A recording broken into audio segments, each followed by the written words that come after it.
Okay, ladies and gentlemen, it is a new year here in AutoRacingConnected, and we're kicking off the new year 6 days late with the first race of the new season. The realistic Formula 1 Championship gets underway at the Bahrain Grand Prix, and it's as simple as it sounds. It's just like F1, except the cars in the race are realistic performance, so there's a difference between the Red Bull and, say, the Williams. There's no Williams in the race, but that's beside the point. So, or there's an actual difference between the Ferraris and the Alfa Romeos, or the Mercedes and the McLaren.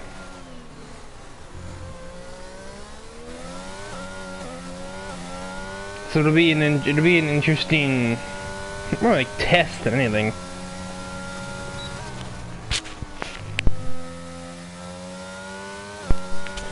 And we're currently on board with Jonathan Jurgensmeyer in the Mercedes, who was the first person to start his qualifying lap. As he seems to be very good at being the first person to do that very often. I don't know how the man does it, but he does it.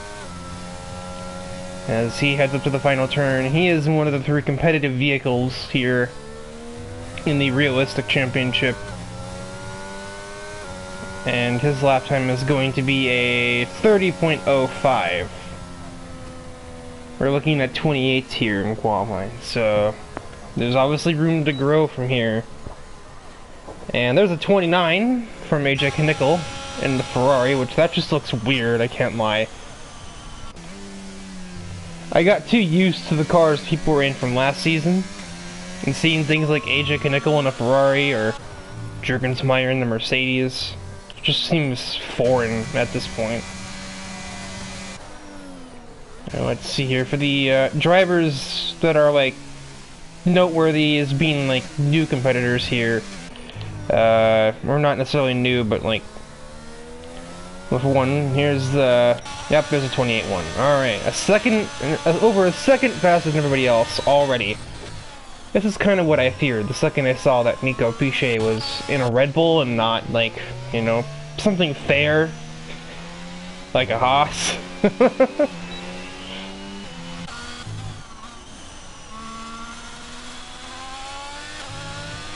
Let's see here.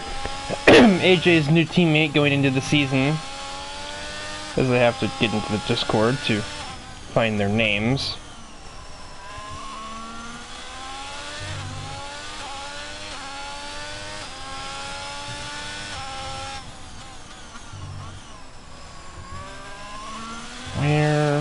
Where? Obviously it's obviously Matthew something. Not Matthew Bayuk. Where is this man?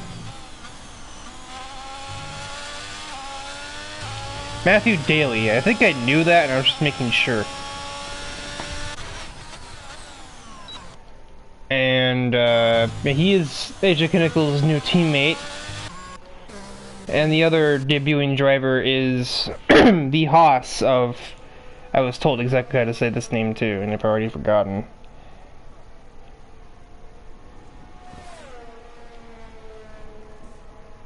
Just bear with me here for a sec. Some of these... like, I have to say a name a couple of times to remember it well. Robert Kochelnik. Or Kochelnik, I think. I'm gonna say Kochelnik because Kochelnik sounds like it would be an over-the-counter medication. My throat's not exactly warmed up. I woke up from a nap not all that long ago. So, bear with me as I attempt to clear my throat out for the next 27 minutes. Or at the very least I can hopefully get it ironed out by qualifying. By the end of qualifying. But yeah, now that I've gotten the awkward what's your name thing out of the way,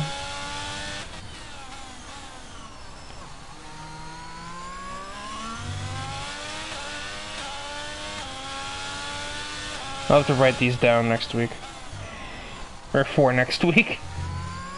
Nope, that's not tracking with Crabtree. The game didn't care though, apparently.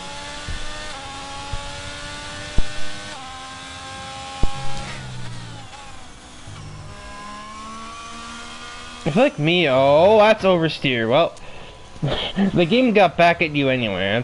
That's the law of equivalent exchange.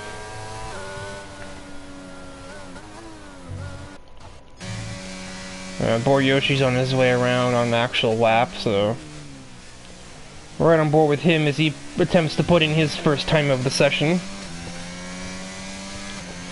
I hate to disappoint, but I'm not doing the track guides this season. That just isn't happening. Those are too much of a pain.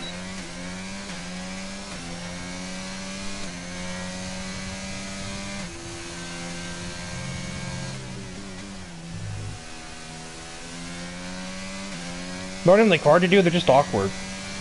And pointless, because most people watching the race are probably in the league, so they're probably familiar with the track. I don't think I have to explain to Nico Piche how turn 10 at Bahrain works, you know? I think he probably knows infinitely better than me. As Yoshi heads out of the last turn in the Alpine. Well, that's going to look good for what it is, a 29.91, that's right in the thick of it, in 6th.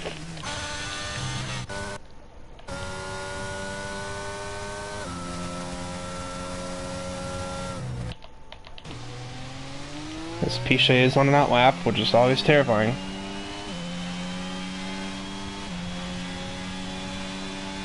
Well, to be fair, I did say most, not everybody. And even still, if you're watching a league race, you have to at least be passingly familiar with the Bahrain circuit.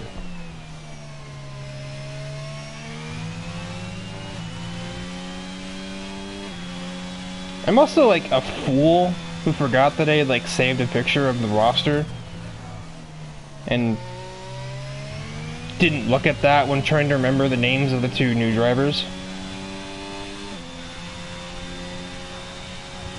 I'm a bit slow today, apparently.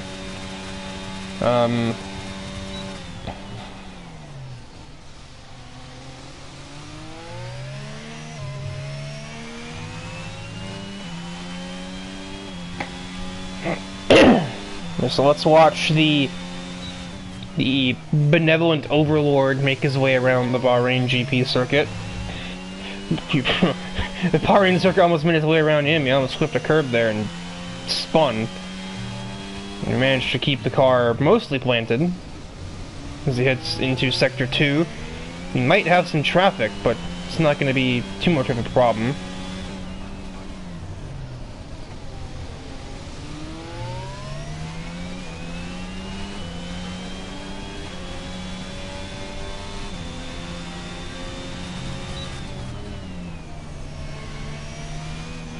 Oh! You don't force it too much, Nico. You got the pole by over a second right now. I don't think you're under too much threat. Not yet, anyway.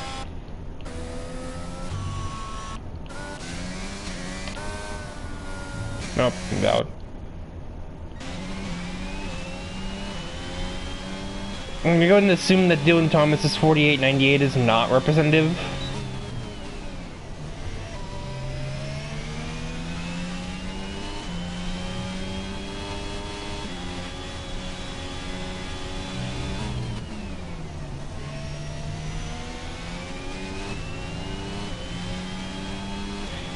As Robert Kochelniak, and he finally enters the ring with a 29.91.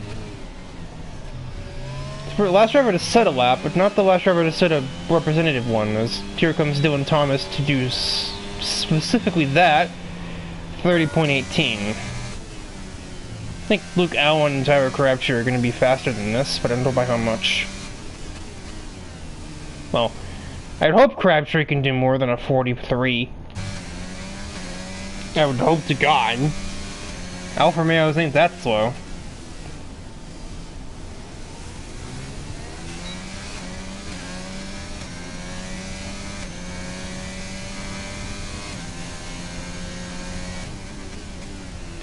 I certainly wouldn't say I'm the best commentator, but I'm the only one. so...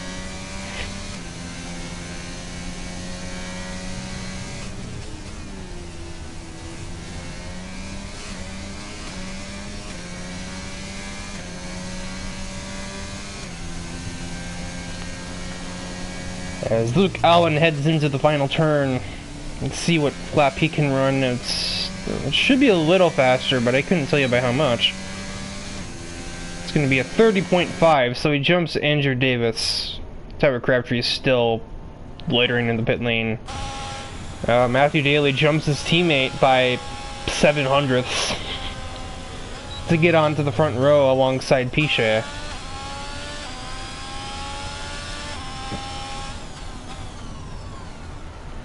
And AJ Kinnickle will spin in protest.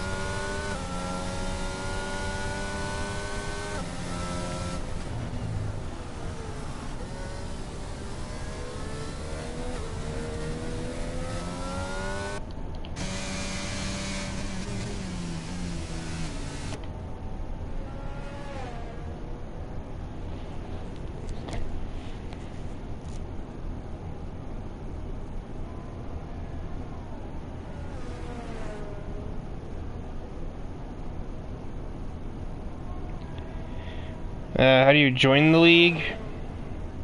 There's a bunch of links in the description of the stream. The one that takes you to the ARC Discord is basically the way you have to sign up. Or at least it's the most effective way. As we see, Boryoshi has begun what should be his final lap of the session.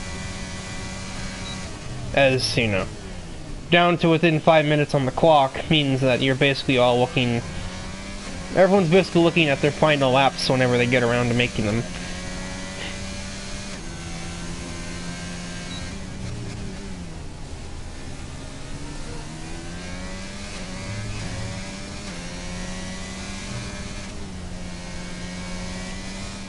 Up by a decent margin through Sector 1 is the Alpine of Yoshi. A bit scruffy on the apex of 8.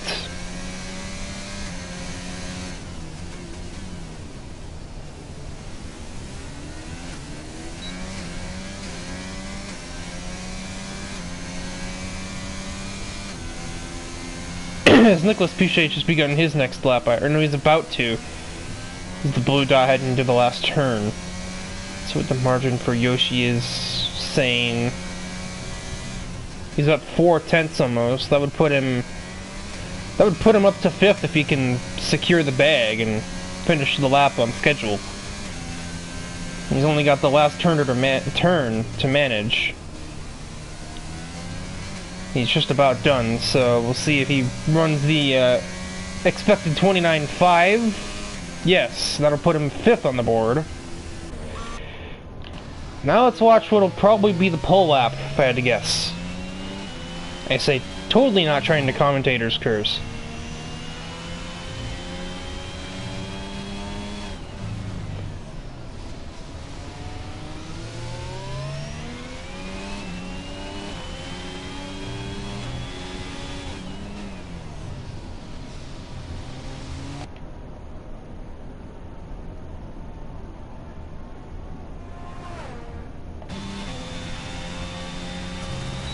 This is like the first time I've watched a league race on this game since they made the change to the Red Bull's color. I was like, why does this car just look straight up black? He's up by 3/10, so he's on pace to easily break into the 27s. I think we're just going to have a repeat of real life with a shorter calendar. It's just going to be French-Canadian Max Verstappen dominating the whole season. Up to the finish line, and it is a 27.71. Good Lord help us. We are doomed. Somewhere in the background, Jurgensmeyer ran a 29.29, which puts him on the second row. And Nickel has just embarked on his qualifying run. And his teammate isn't too far away from doing so either. That's an out lap, or in lap. I think in lap. Actually, no, he's pushing. This is a lap.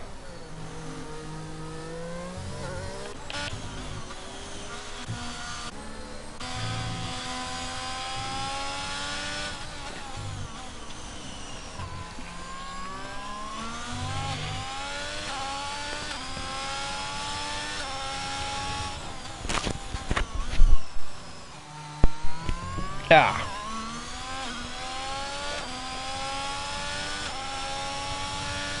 It seems Yoshi is satisfied with his work.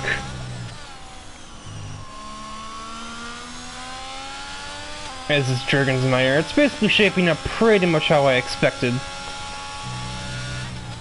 Piche unattainable, the Ferrari's 2-3, Jurgensmeyer close but not quite. And then the midfield, just a jumble. I didn't think the Haas cars would be 7-8. I figured they'd be lower. I didn't really know their speed, but just based off what the Haas car is, I just figured it wouldn't be that good. A 28.79 for AJ Kanickel will put him back on the front row. Let's see if Matthew Daly has any arguments to that. Oh, he has some understeer. His car has some arguments to it, that's for sure. Heading up the hill, still good by 0.02, but that's nowhere near the 3.5 tenths he will need to surmount his teammate.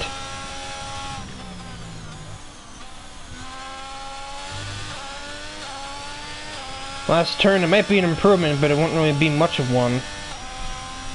Yeah, he gains 27 thousandths, except what he was up by in Sector 2, and he remained in P3.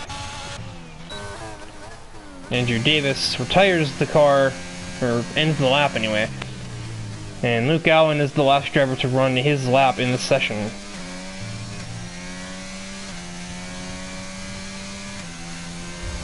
He will improve to a 30 flat. I think he jumped at least 2 cars.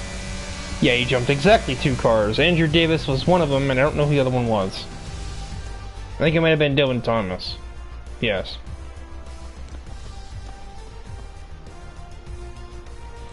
So, a decently close qualifying session, if we ignore that Nicolas Piche exists.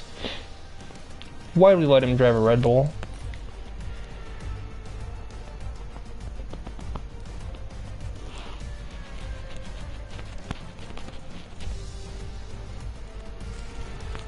Honestly, knowing how he is, after 3 or 4 races wins, he might just mess around and switch into something like an Alfa Romeo just to flex. And probably still get back-to-back podiums.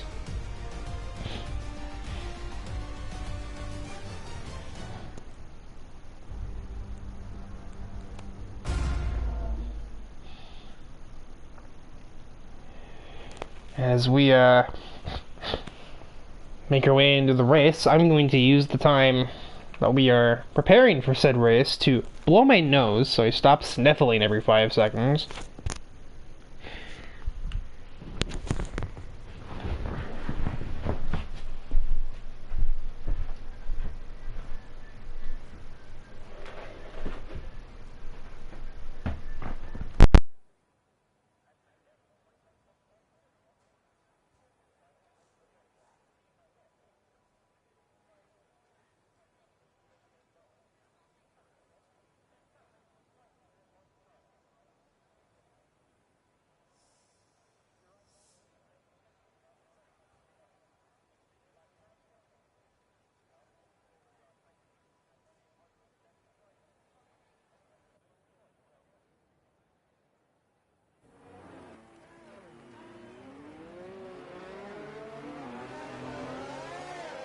Apologies, but now I can breathe, which is going to be important if I'm going to be talking for 29 laps. As we have a formation lap here, which allows me to give a detailed rundown of the rather small grid. I don't think the race was advertised well enough. And as such, we don't really have the grids that we had in the regular AF1 championship. Also, this is kind of more of a gimmickier series. You know, being that realistically at most 6 drivers have an actual chance of winning, and that becomes really only 2 when Nicolas Piche is in the picture. Only 2 people that can really beat him are him and the person that takes him out. That's basically it.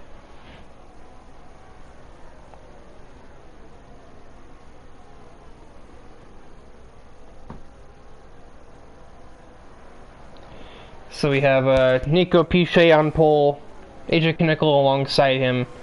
They are on different tire compounds, so we might see AJ manage to jump the Red Bull off the start. But after lap 20 or so, Pichet is definitely going to be the faster car. Matthew Daly in his debut will start third, followed by Jonathan Jurgensmeyer, Abdurrahman Al-Hazmi, who's also on the hard tires, Boryoshi, Jamie Knock, Robert Kochelniak, Tyler Crabtree, the third and last driver on the hard tires to start. Luke Allen, Dylan Thomas, and Andrew Davis will start in last.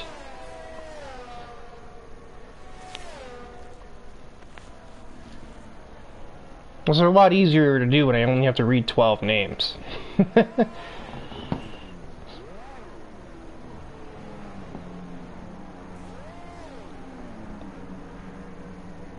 Oh, Matthew messed up the parking.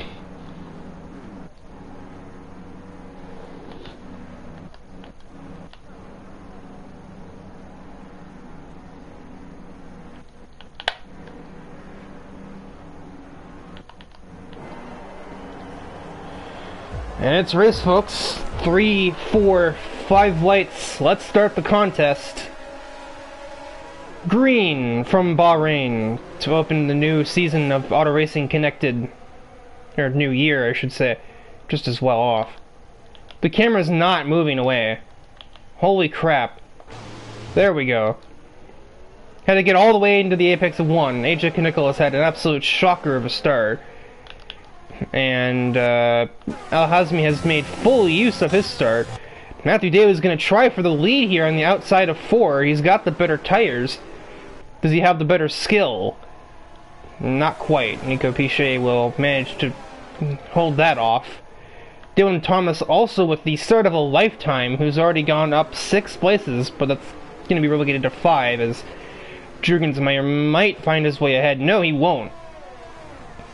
Dylan Thomas actually going to get such an exit there, he almost puts Knickel under pressure heading into 10. So yeah, an absolute dream start from this AlphaTauri driver, the only one on site here today.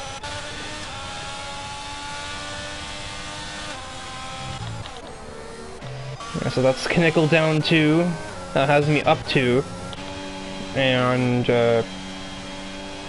Dylan Thomas up 6. For the Alpines, they really didn't get a good start though. They're both 11th, 12th.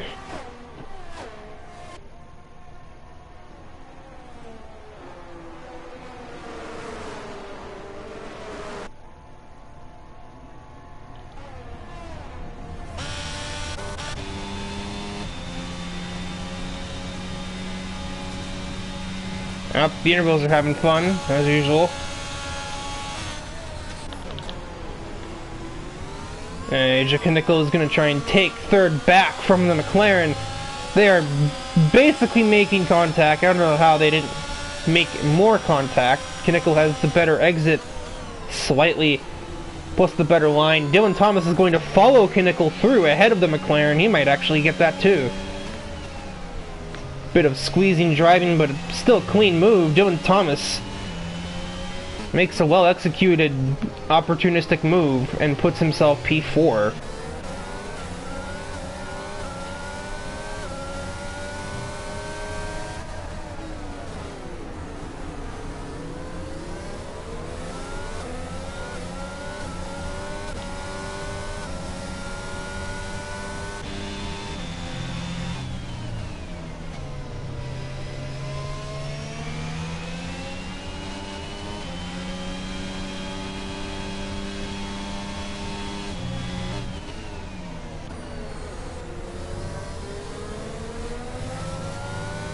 And Interval, can you like get with the program here?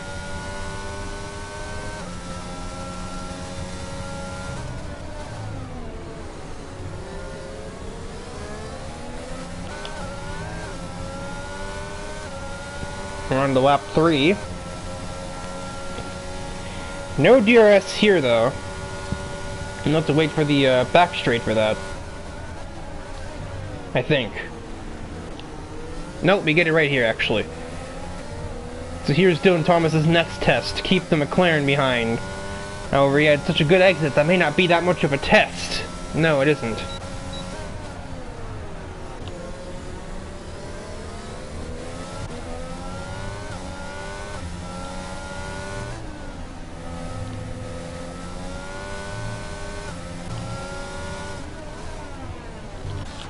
Two Haas cars, so I note Jamie Knock has spun, heading through the S's. And it relegates him to second last, only ahead of Luke Allen.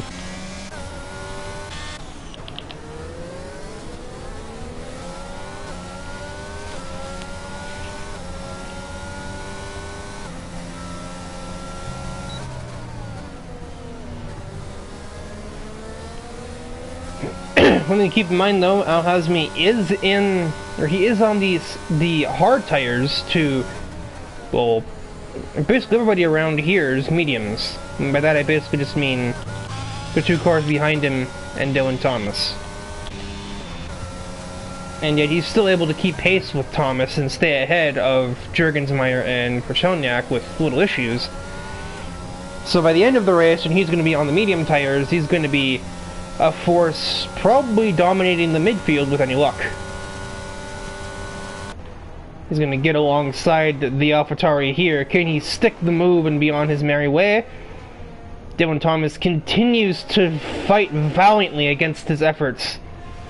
So, no, he can't make it stick into 1, and he's not close enough for 4 either.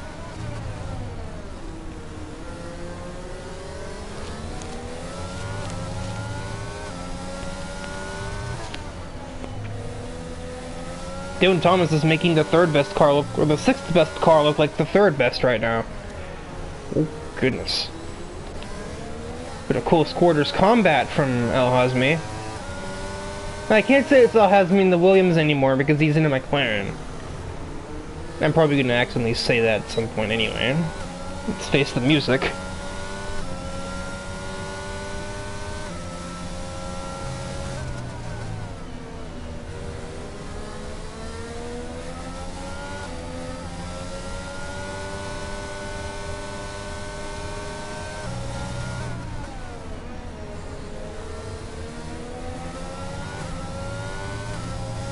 Andrew Davis is around in turn 11. I think he might have clipped an inside curb, which is a death sentence in this game. On this track at that corner. Attempt number 2 from the McLaren. Let's see if he can get the AlphaTauri this time. Might not be able to. Somebody who will be getting something is Boryoshi, who's going to get DRS on Tyler Crabtree and be clear at the braking point. Maybe. No, not quite, but he is able to get the pass done nonetheless. I think Alderman just tried to dummy ascend there. It didn't seem to do much. Or maybe he's just trying to spot his braking point, I guess. That's also a reason you'd do that. Why am I still sniffling? God darn it.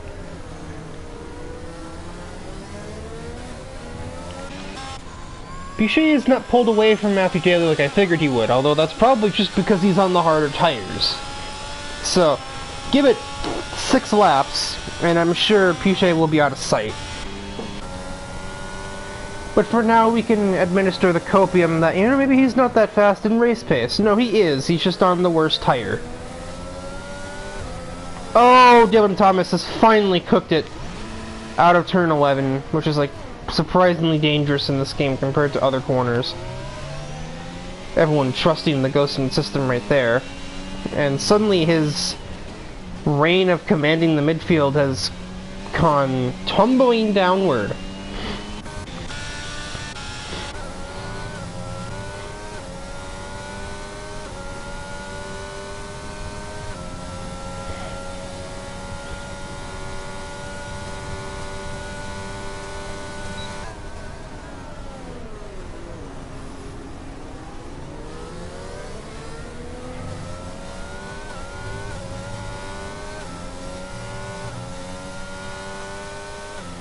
So now it falls on Al-Hazmi to lead this train, this little mini train of 3 cars. He has to get himself away from the superior vehicle that is the Mercedes. Andrew Davis gets a speeding penalty and is done with the race.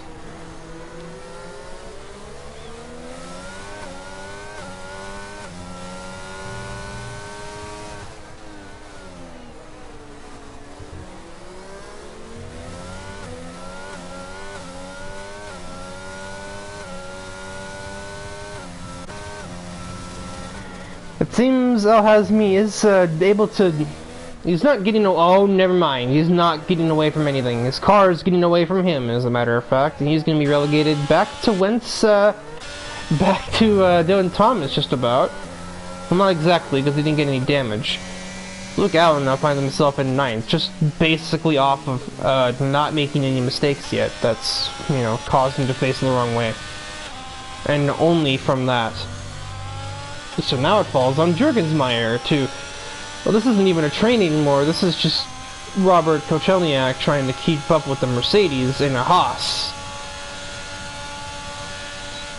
I'm not sure if that speaks to Kochelniak's pace, or if that speaks to Jurgensmeyer's lack of pace. It's hard to say for sure exactly. Like, these two shouldn't really even be on the same straightaway right now, much less Kochelniak actually threatening to overtake Jurgensmeyer if he gets a good run onto the front stretch.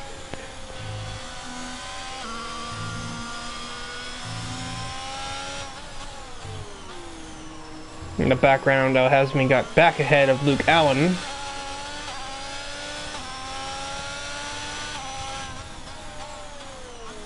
But the advantage of tire life that you would have in the 5 or 6 laps from now is completely lost after that spin. The hard tires are durable, but they still wear a lot if you spin them out. You know, as does literally anything else. Anything's a smoke machine if you use it badly enough. And that applies doubly so to tires.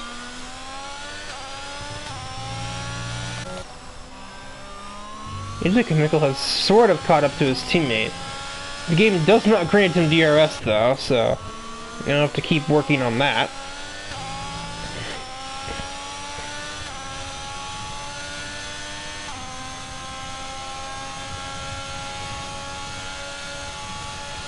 Kochelniak also has nearly full battery. This is not... He's not even deploying it, and he's still hitting 204 into turn 1. If he deploys the battery here, he will probably be able to make an overtake. He doesn't deploy much of it. He deployed it for a split second, but then turned it back off. While Jurgensmeyer has burnt most of his.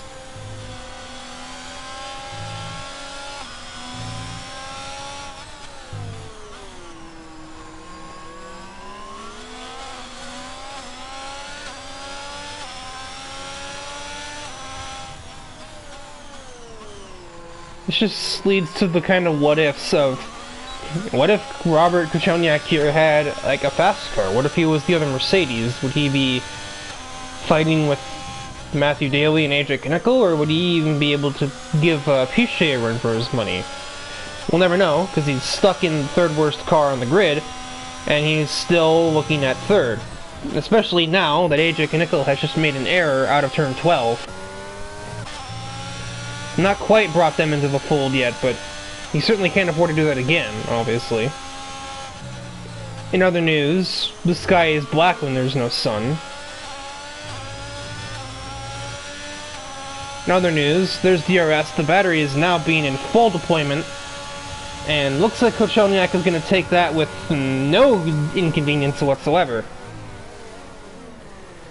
But now can he stay there? Especially now that he's run very wide out of turn 1. And Jurgensmeyer is going to have a chance at a good exit, and his DRS of his own. He's going to get close, but he's not pushing his battery, so it is no cigar. There is a battle for 8th though, Jamie Nock versus Al-Hazmi. And Al-Hazmi, I think, got a little bit oversteery there. and concedes before he does something that they will regret. We have three, like, small battles. We have Kochonak versus Jurgensmeyer, we have Crabtree versus Yoshi, and we have Al-Hazmi versus Jamie Knock. So you have three little small battles in the midfield, and that's it.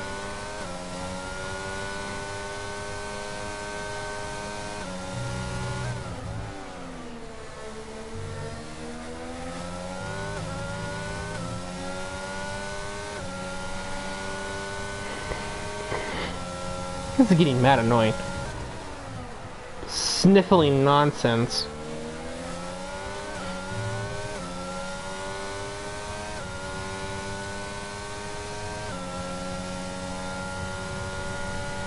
That Haas has some low wings, apparently. Crabtree is in no position for a move, but Al-Hazmi certainly is. They'll go wheel to wheel once more. Meanwhile, in the background, Luke Allen watches with his hands clasped together, but... Oh, it's not done, and Al-Hazmi has looped it! He's found the Mazepin spin! And that time, it's damage to the McLaren. Pushing too hard for 8th position, and now he finds himself potentially out of points. He's gonna find himself back with Dylan Thomas, whom he was battling some 5 laps ago. Before the former broke his own car.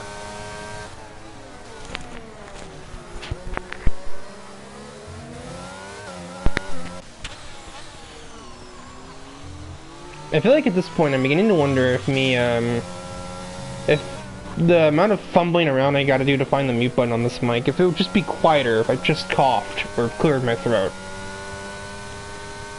Instead of hearing the noise of me fumbling around with the thing trying to hit the mute button.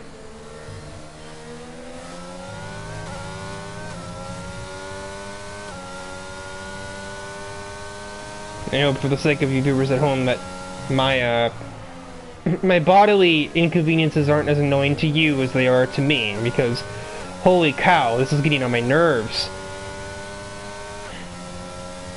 Like, I'm annoyed for you, so I guess do with that information as you will, which will probably be nothing. Jurgensmeyer is definitely later on the brakes, probably just because he's got a better car. But he's not putting it to good effect, as he's still struggling to stay with the Haas.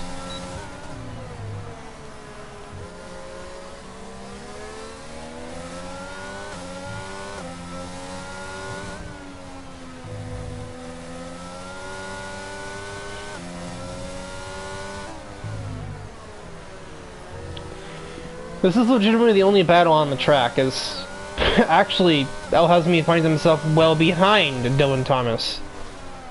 But he has tires that I think can go to the end. Benefits of starting on the hards. I guess actually that would have been fine either way.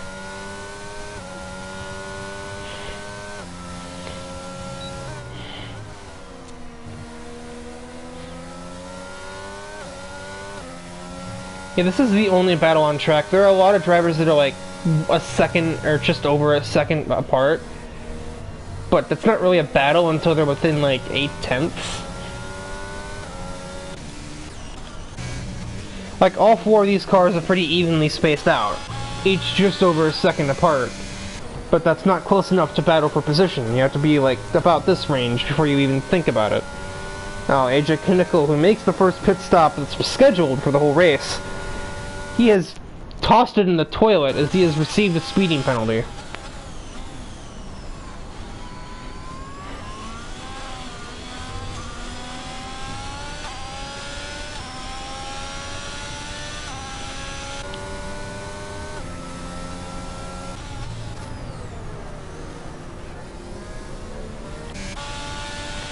As Jurgensmeyer just absolutely water tortures his tires.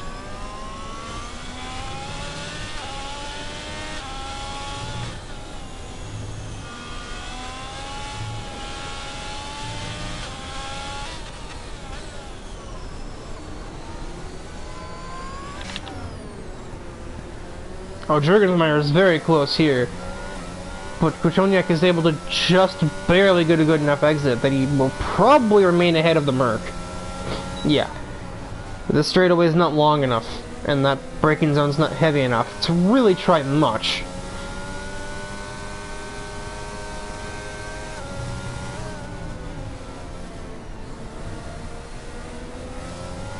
And to be honest, I'm not exactly sure why turn 10's a DRS straight at all. It doesn't seem very good as one, because I don't really think you see very many passes into turn 11. I personally think the straightaway going into the last turn would do way better as a DRS zone.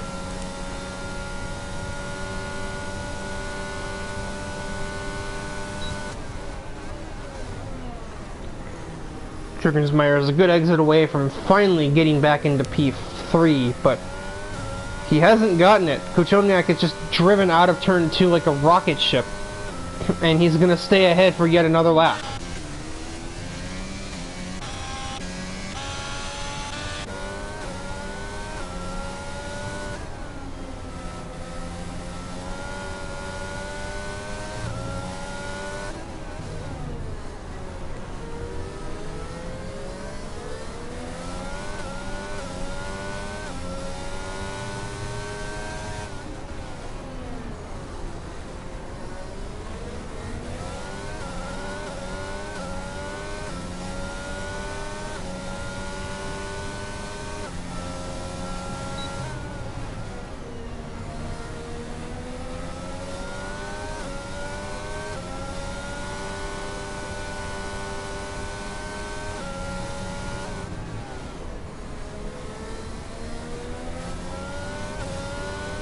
So it's slightly spaced out as we head into the middle sector there.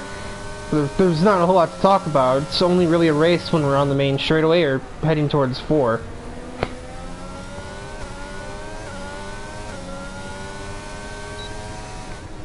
Jürgensmeyer pulls the sudden undercut, and he pits in.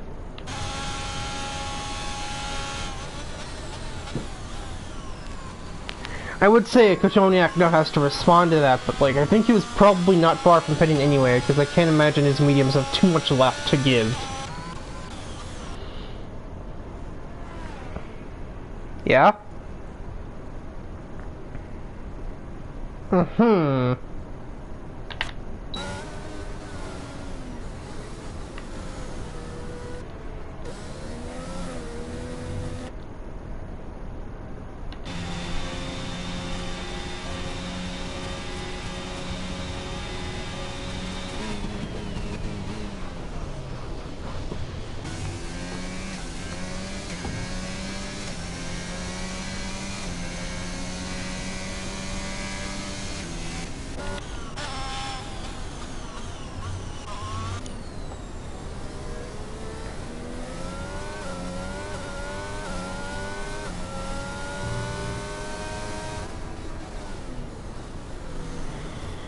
Pichet is still popping out fastest laps of the race. 15 laps into the stint. That seems about right. Honestly, I can't even really question that. How incredibly Nicolas Pichet of him.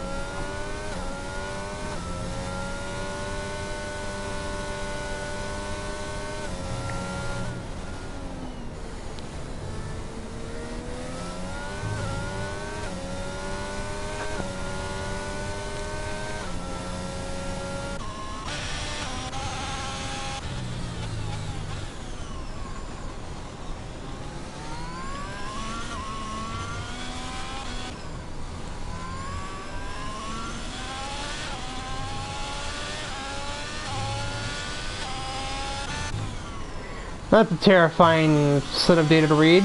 Yeah, 35 seconds between Pichet and net P2. Once Kuchoniak, Crabtree, and Jamie Knock pit.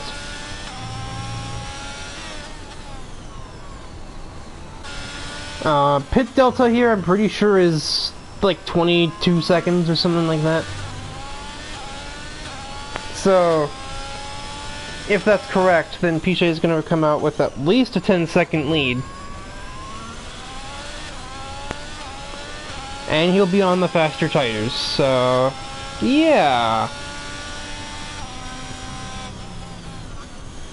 I think this is a battle for third now, really, because even Matthew Daly is kind of on his own, really. Dylan Thomas has lost control once more, this time going through turn 6. We're at 7. I'm done.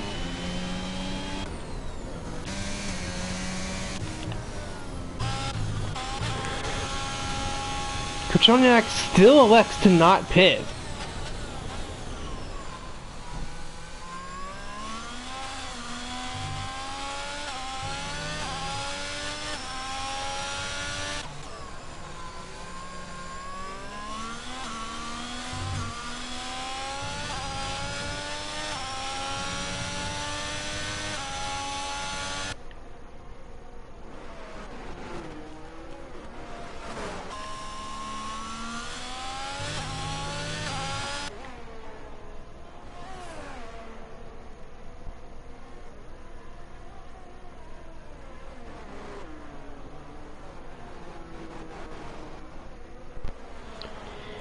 Great audio.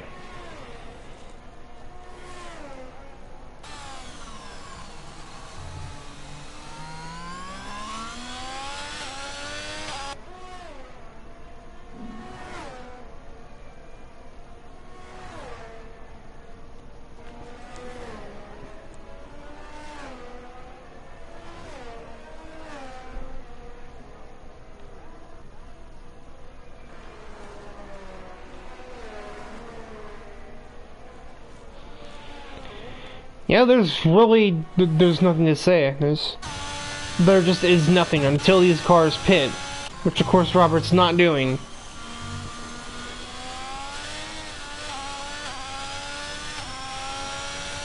And so his teammate will be the first one to box.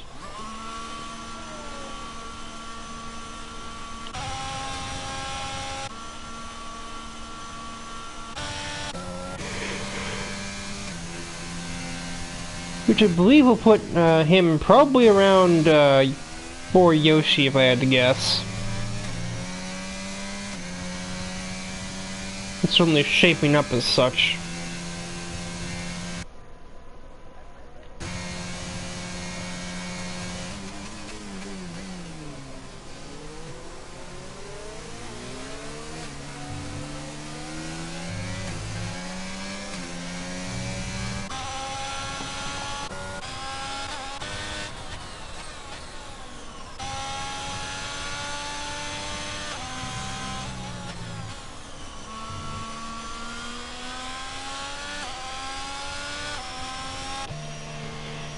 Piche pits before the driver on the mediums does.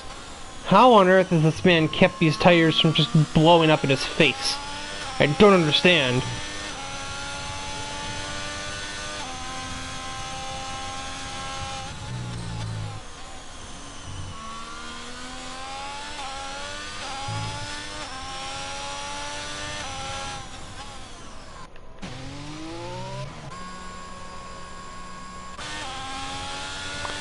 And at long last, the last two drivers that have to pit finally are obligated to do so.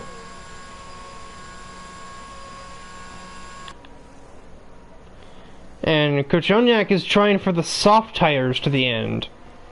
I'm not sure about that, but then again, he also just made mediums go to lap 18, so honestly, who's to say that he can't do that? They were almost wheel to wheel as they headed out of the pits, so they really didn't lose much time to each other. Jurgensmeyer just narrowly jumps over Kochoniak, but now the Haas is going to have superior tires by miles. Of course, he has to do something with that grip right here, right now, for it to matter. Meanwhile, the other Haas is looking for a pass on somebody else. He's gonna fake ascend down the inside of Boryoshi, and forces him to not take the ideal racing line, but it still does not matter.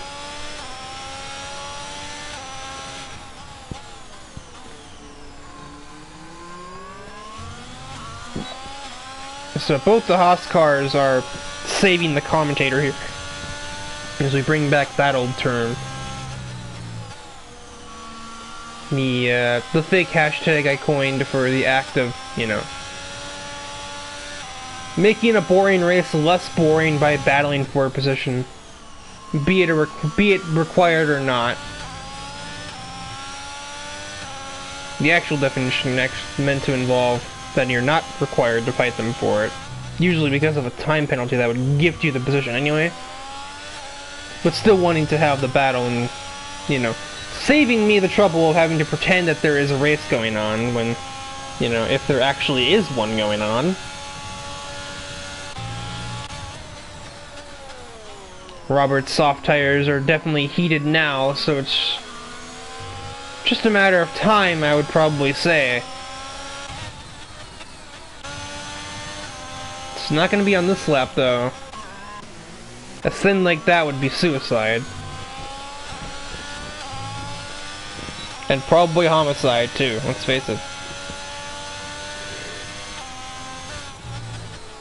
As both Nock and Yoshi are catching Crabtree slowly but surely. If Nock leaves Yoshi to his own devices for a while, it might end up being a 3-car battle for 6th position. Kochoniak's gonna try to turn 11, but he's gonna have so much overspeed that he doesn't even have to think twice about it. And he gets the move done into the corner that I said we never see overtakes into. Go figure. Now his last step is to make good on his escape plan, because there will come a time eventually where those soft tires, they will give out. And if Jonathan Jurgensmeyer is anywhere nearby when that starts to happen, might lose that spot again.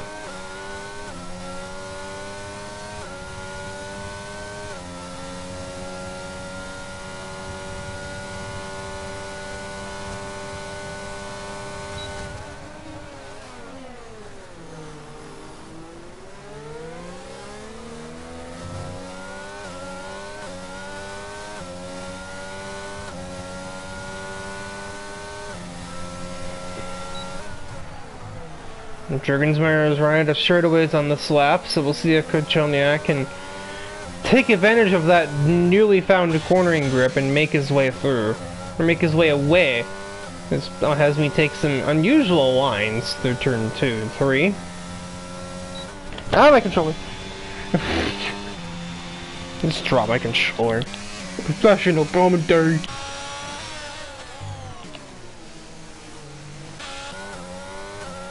I would say that is exactly what Kochoniak is doing. DRS will stop the bleeding for a moment for the Mercedes, but I think once we get out of turn 15 here, that Mercedes is going to be gone.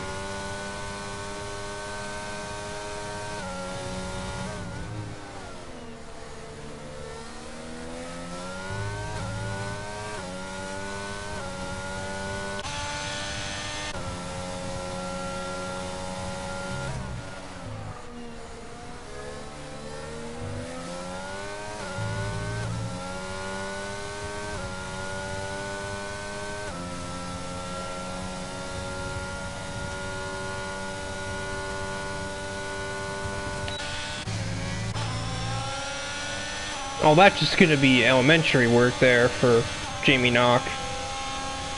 Easily in the 7th with that corner exit.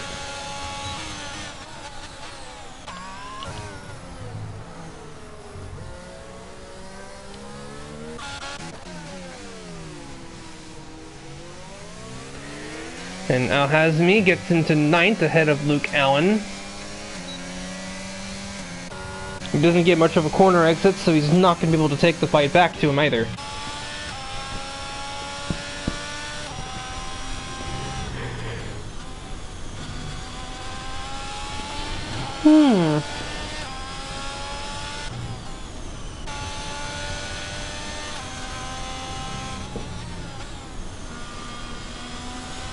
Okay, yeah, we get it. You're an alien invader. Uh-huh.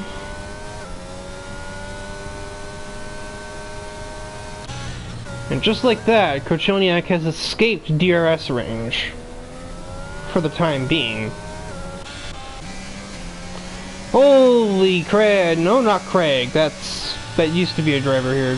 Jamie is wildly out of control, manages to keep the car on the racetrack, but still loses his position to Boryoshi. So he'll have to obviously make that back up. No, it all works. It's called a motor race, me.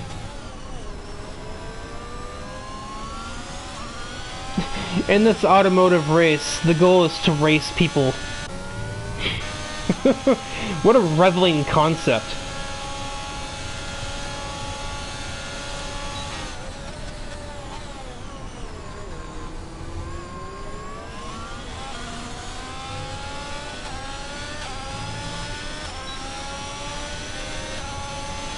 Nearly looped it a second time. He's gonna get just about alongside the Alpine. Clips a curb to make a little bit of contact. And he's still contesting, but he backs out as he doesn't feel like trying that into the S's. Probably for the best. Especially considering you made contact into 4, which is a much wider turn than 6.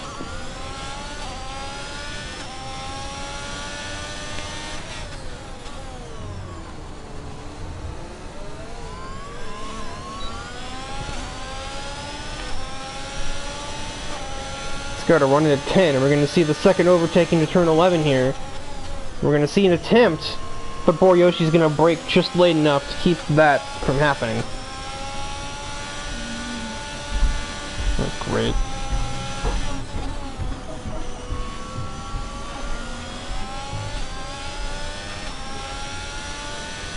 Yoshi is changing lanes, trying to break the little slipstream that he's getting right now. I'd personally be more concerned with your run out of the last turn, which he got a pretty good one. Dylan Thomas finds himself out of the Grand Prix, and there is a safety car not far from the last possible opportunity. Luke Allen is enabled to sneak into the pit lane, as is Al-Hazmi in the McLaren. It transcends, apparently. I didn't even try that. Well, I wouldn't say this changes everything, but it does change things. It's certainly going to make the last 4 laps exciting, that's for sure. Does anybody dare try and not pit here? I feel like everybody should be pitting in right here for soft tires. There's no reason not to.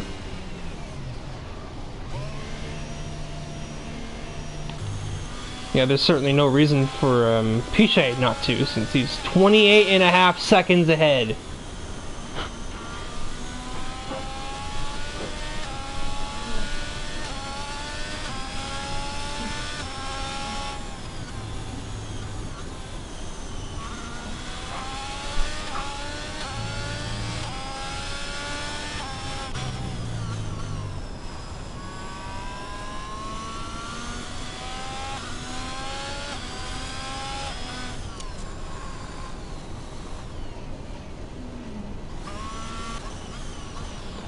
This is also going to bite Kaneko a little bit, because he's going to be given that speeding penalty, which is going to hold him in the pits.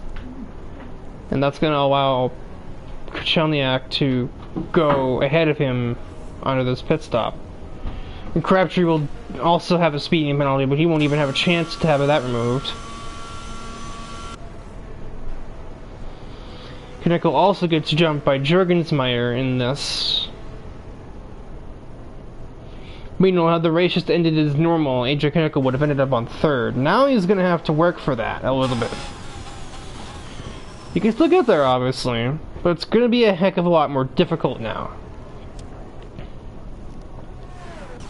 Crabtree is on medium tires. Why?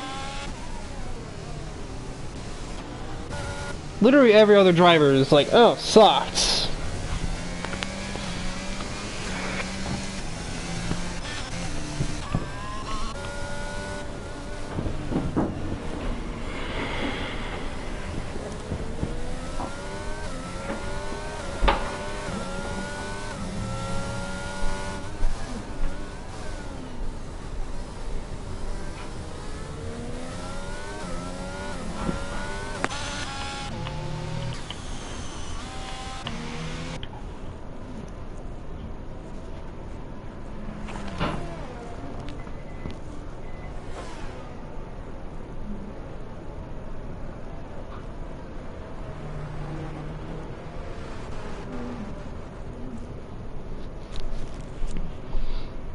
I'm not sure if I'm gonna be able to get here in time.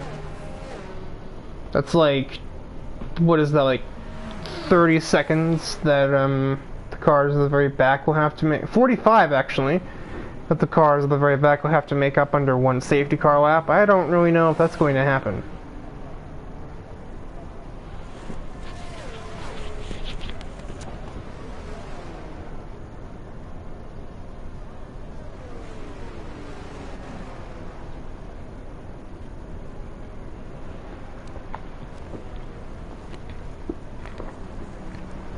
It seems Tyler Crabtree has seen his error, and he is on. He's going to go into the soft tires, but he's also having to serve that penalty. I suppose at this point you might as well, because also, like, the field's not going to finish that far apart after a safety car restart with 3-4 laps to go. So that 5-second penalty may very well cost you like several positions. If being on the wrong tires alone wasn't going to do that.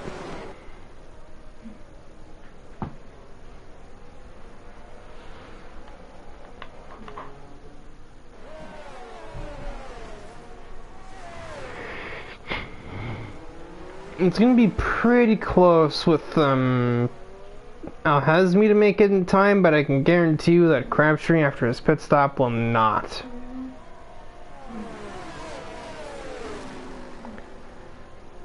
So it is going to be a 3-lap sprint to the checkered flag, I think.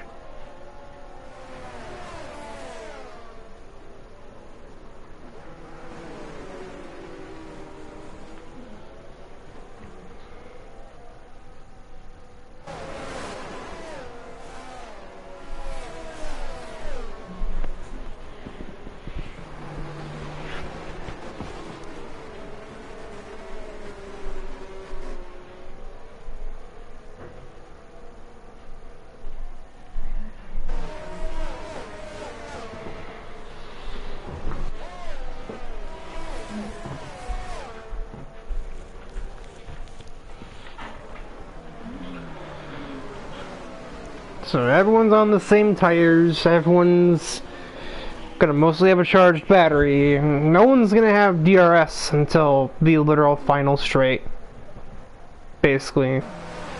So this is just gonna come down to driving skill and nothing else, along with who decides to or doesn't decide to get desperate for those extra points as we make our way into the final battle here.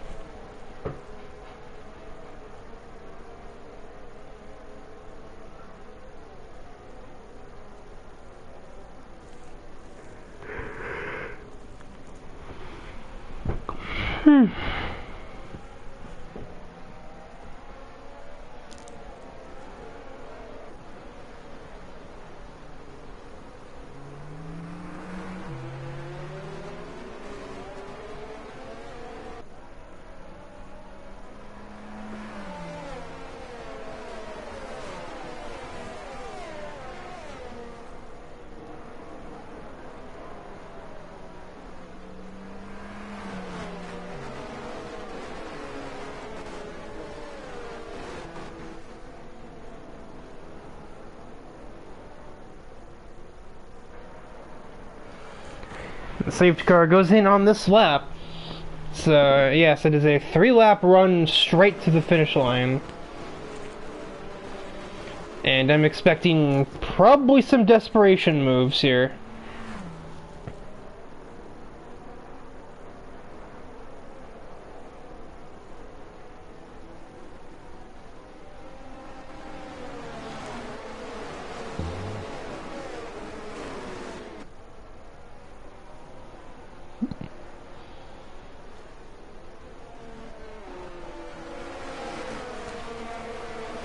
And we are green once more for the last 3 laps of the Bahrain Grand Prix. Nicolas Pichet is not quite gone, but he's comfortable up there.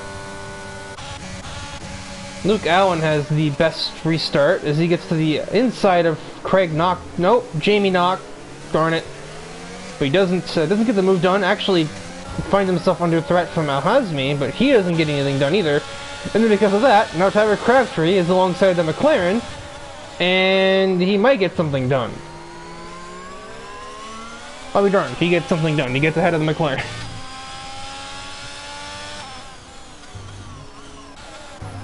All that happened because Luke Allen got a better restart than Jamie Knock.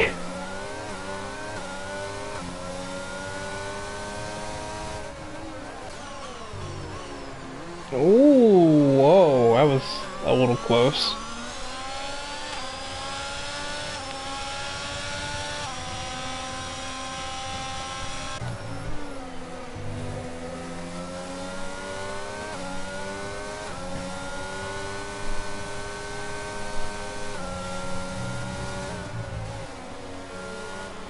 Oh, Jurgensmeyer gets the first penalty of the race. In, like, the worst circumstances. He's a little bit angry with that. Because that's gonna probably knock him out of the top 7 alone. From that one track extension.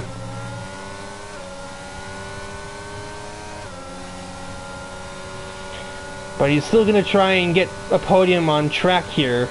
And attempt to overtake Kochelniak. Something he could not do for so many laps in a row. The Haas goes incredibly wide out of 1, but it might not matter.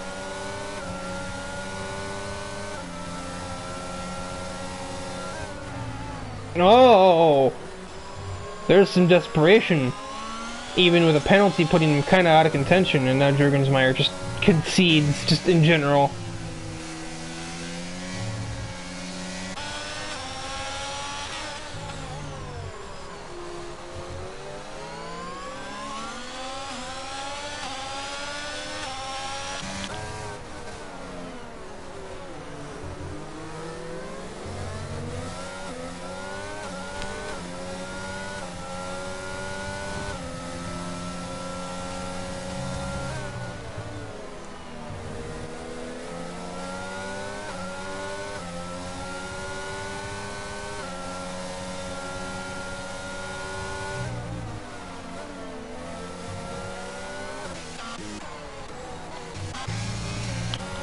We are going to have DRS for 1 lap, so the run into turn 4 and the run into turn 11 might be sketchy.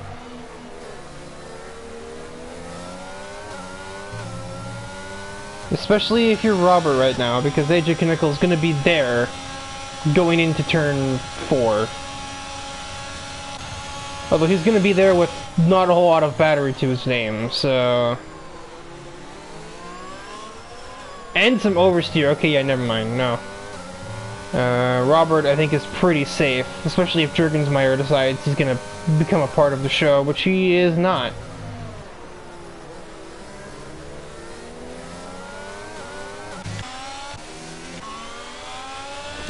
Nothing doing further back either, so... That seems to basically be a conclusion to the matter here.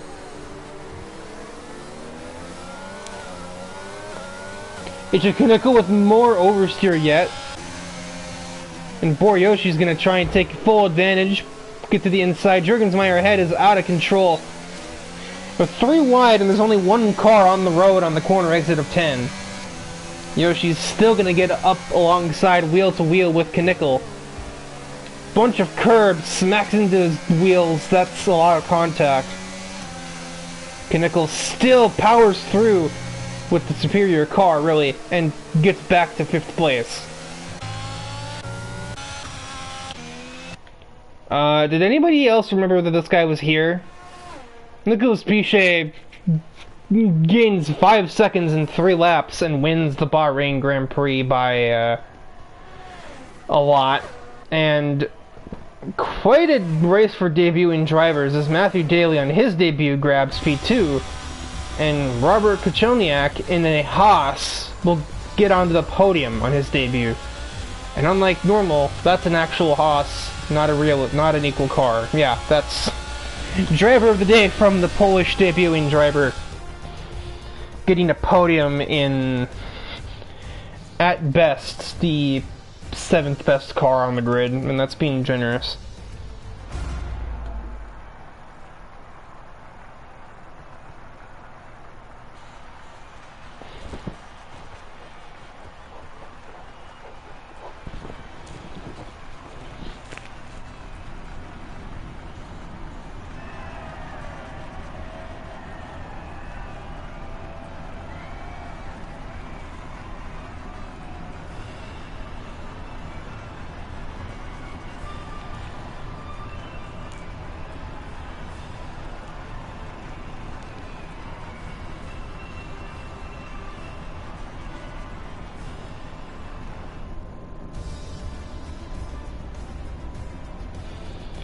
And so that will conclude matters here from the Bahrain Grand Prix.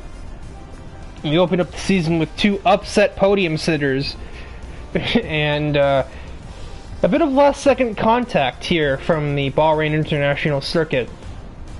I really should take note of these schedules because I still don't know what race 2 is. If I had to guess, it's probably like Algarve? Not even on the game? I think it is. No, I'm an idiot. And I don't know. Whatever it is, I'll be here to bring you all the action, same time next week.